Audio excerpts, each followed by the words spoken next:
Now let's have more insight into the fluid situation of things in Afghanistan. Global Affairs analyst Kunle Falowo is joining me from Indianapolis via Skype. Good to have you join us, Kunle Falowo. Thanks for having me. So there are those who think that the Biden administration did have the right policy in place, but with the wrong implementation and miscalculations.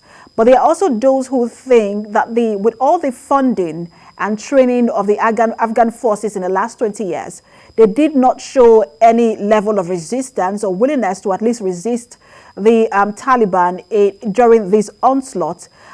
As a result, and that led to the invasion we saw in that country. Where do you lie in what has led to what we are seeing now in Afghanistan? Well, it's a combination and a combination of different problems that led to the eventual fall of Afghanistan back to the Taliban, and it's a sorry situation. And like I said in past interviews, that Afghanistan just isn't ready for a Western-style democracy. They're not up for it, and it's not working for them. After 20 years of international defense of democracy, it's obviously not going anywhere. That aside, well, we're not going to give all the knocks to the Biden administration because this particular withdrawal program has already been put into place before the Biden administration came into power. The Trump administration had actually came and arranged a withdrawal of troops of the United States troops from Afghanistan prior to the Biden administration, meaning that it's been in place, and whoever was going to be in power eventually would have to honor the agreement earlier scheduled for whatever is happening right now. And having said that, the democracy of Afghanistan wasn't just working, and the 72-year-old president had a form of governing that was not all embracing. He had problems within his cabinet.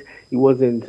He was alienating people from his cabinet, and they weren't doing the right things, and they weren't trying to put people together, trying to form a coalition that was going to be successful and work. And these were lingering crises, lingering problems that they had within themselves. While they were running the government, it wasn't run properly. And again, you're not going to expect NATO, for instance, or the UK or the German troops or the American troops, for that matter, to come in just in Afghanistan and start to rule them. Afghans will have to rule themselves by themselves. And I hear you, Kunle Falowo, but yeah. There are those who say that, look, talks were ongoing in Doha. Perhaps the Biden administration should have waited for concrete agreements and waited for those agreements to be enforced in terms of power sharing in Afghanistan before pulling out. And then when this started, there was no sort of help rendered to the Afghan forces until Kabul was taken over. And we see the situation now in Kabul where people are trying to get out of that city. Well, let's take a look at the Afghan military base or the military force. They had about 35,000 troops in there, working working to safeguard Kabul and other provincial cities. But the problem was, as soon as the American troops withdrew, they had a low morale, and drastically the morale went down. The hierarchy of power in there was questionable in all ramifications because they had the right training. They were trained by the best in the world. But at the end of the day, when the morale is low, when the people of Afghanistan themselves are not believing in themselves, it's not going to work. And then at the end of the day, the Taliban had more people fighting for them. It was like a 4-to-1 scenario. And that's obviously not going anywhere.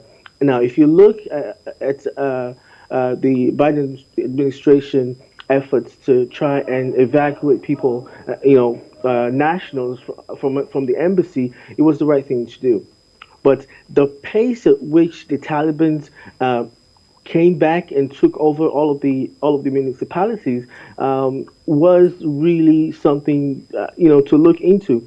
But again, don't forget that the president fled the country, and that is also very questionable because at the end of the day, like he said, he was trying to avoid the bloodshed, meaning that he wasn't ready to fight. According to some people, he wasn't ready to fight for the cause of democracy in Afghanistan. But then again, it's a dire situation, it's a chaotic situation, and one way or the other, it was bound to happen. It's just unfortunate it's happening right now.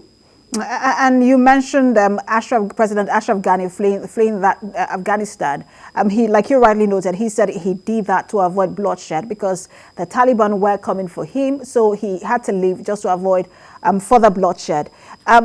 As much as we say that the Biden administration should have done more, but what's the implication of Ashraf Ghani fleeing the country in the heat of that onslaught and invasion by the Taliban? Well, again, democracy isn't working in Afghanistan. He would have he would have stayed. What we will anticipate that he stay behind and fight for the country, but unfortunately, he wasn't cut out for that. It's very unfortunate. And by the way, nobody knows the location that he is right now. He just fled the country and nobody knows where he is. He just announced it on his Facebook page. And that aside, what is now left for the international community is, which is by the way scrambling to put the bits and the pieces of whatever is happening right now and look for a way forward. They will continue to do counterterrorism processes and surveillance will be intensified in all parts of Afghanistan. It might not be as accurate as it was when they had people on the floor to actually go in there and see what's going on. But in either case, the Taliban promised that they were going to rule with their heart and not go back to the early 90s where they had amputating people and cutting off people's head and doing all kinds of stuff. And they promised that we're going to respect civil rights and freedom of people, and women will be able to do to work and to live their regular lives. But the bottom line is, will they stand up to their words and rule the country the way it's supposed to? Will they be a haven for other criminals and miscreants and other insurgents who will try to cause havoc or go and attack a Western country in the name of Islam? Will they have a space for them within this territory? That is another question that we're going to be looking at. Absolutely, and that's the fear, isn't it? The fact that Afghanistan could become the haven for other terrorist groups, as well as a place where human rights, especially for women, is repressed. But we'll see how the recommendations and the resolutions, rather, from the United Nations Security Council as they meet today. Thank you so much for talking to us, Kunle Falowo. Pleasure.